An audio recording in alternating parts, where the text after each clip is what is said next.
بسم اللہ الرحمن الرحیم۔ السلام علیکم ورحمۃ اللہ وبرکاتہ۔ الحمد للہ وکفی وسلام علی عباده الذین اصطفی، اما بعد۔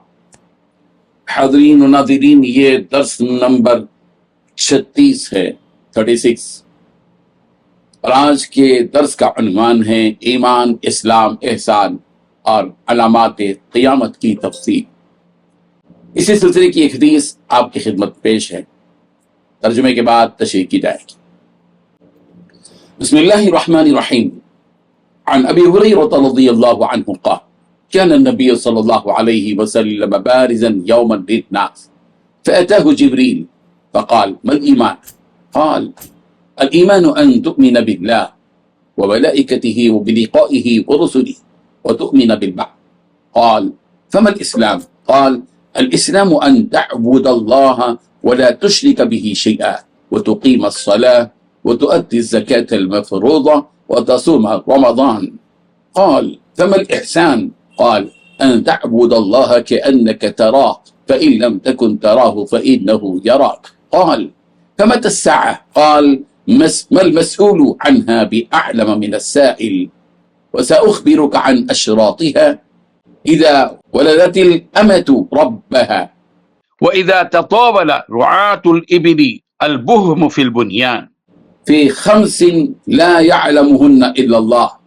ثم تلا النبي صلى الله عليه وسلم إن الله عنده علم الساعة.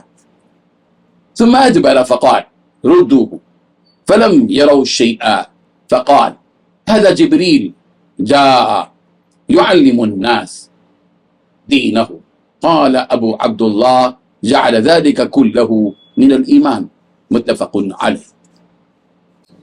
ترجمہ یوں ہے، حضرت ابو ہریرہ رضی اللہ عنہ سے روایت ہے کہ نبی رحمت صلی اللہ علیہ وسلم ایک دن لوگوں کے درمیان تشریف فرماتے، کہتے جبرائیل علیہ السلام آپ کے پاس آئے اور سوال کیا ایمان کیا؟ آپ علیہ السلام تو تشریف فرمائے ایمان یہ ہے کہ تم اللہ پر، اس کے فرشتوں پر، اس کی ملاقات پر، اس کے رسولوں پر، قیامت کے دن پر ایمان لاؤ۔ پھر انہوں نے سوال کیا اسلام کیا ہے؟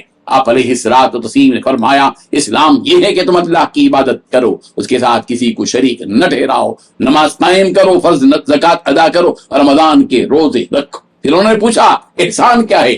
آپ علیہ الصلوۃ والتسلیم نے فرمایا احسان یہ ہے کہ تم اللہ کی عبادت ایسے کرو گویا تم اسے دیکھ رہے ہو، اگر تم اسے نہیں دیکھ سکتے تو یقین رکھو کہ وہ تمہیں دیکھ رہا ہے۔ پھر انہوں نے سوال کیا قیامت کب آئے گی؟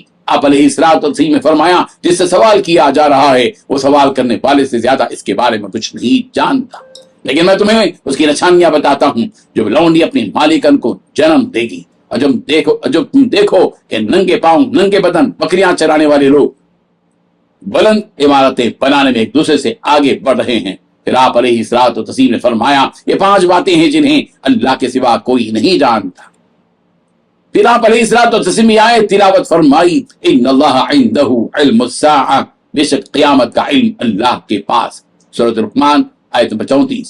اس کے بعد جبرائیل علیہ السلام چلے گئے، نبی کریم صلی اللہ علیہ وسلم نے فرمایا اسے واپس بلاؤ، لیکن کسی نے انہیں نہ دیکھا۔ پھر آپ علیہ الصلوۃ والتسلیم نے فرمایا یہ جبرائیل تھے جو تمہیں تمہارا دین سکھانے آئے تھے۔ امام بخاری رحمہ اللہ فرماتے ہیں نبی رحمت صلی اللہ علیہ وسلم نے ان تمام امور کو ایمان میں شامل کیا۔ اس حدیث میں 10 باتیں بتلائی گئی ہیں۔ پہلی بات، ایک دن رسول رحمت صلی اللہ علیہ وسلم لوگوں کے سامنے بیٹھے ہوئے تھے کہ ایک آپ علیہ الصلوۃ والتسلیم کے سامنے ایک شخص آیا۔ دوسری بات، اس شخص سے پوچھا ایمان کیا چیز ہے؟ آپ علیہ الصلوۃ والتسلیم نے فرمایا کہ ایمان یہ ہے کہ تم اللہ اور اس کے فرشتوں پر اور آخرت پر، اللہ کے ملنے پر اور اللہ کے پیغمبروں پر ایمان لاؤ اور قیامت کا یقین رکھو۔ تیسری بات، اس شخص نے کہا کہ اسلام کیا چیز ہے؟ آپ علیہ الصلوۃ والتسلیم نے فرمایا اسلام یہ ہے کہ اللہ کی عبادت کرو، اس کے ساتھ شرک نہ کرو، نماز پڑھو، فرض زکوٰۃ ادا کرو اور رمضان کے روزے رکھو۔ چوتھی بات، اس نے کہا کہ احسان کیا چیز ہے؟ آپ علیہ الصلوۃ والتسلیم نے فرمایا کہ احسان یہ ہے کہ تم اللہ کی عبادت اس قدر خلوص اور خشوع و خضوع کے ساتھ کرو کہ گویا کہ تم اللہ کو دیکھ رہے ہو، اور اگر یہ حالت اور کیفیت پیدا نہ ہو سکے تو تم اللہ کو دیکھ رہے ہو تو یہ خیال تو رکھو کہ اللہ تمہیں دیکھ رہا ہے۔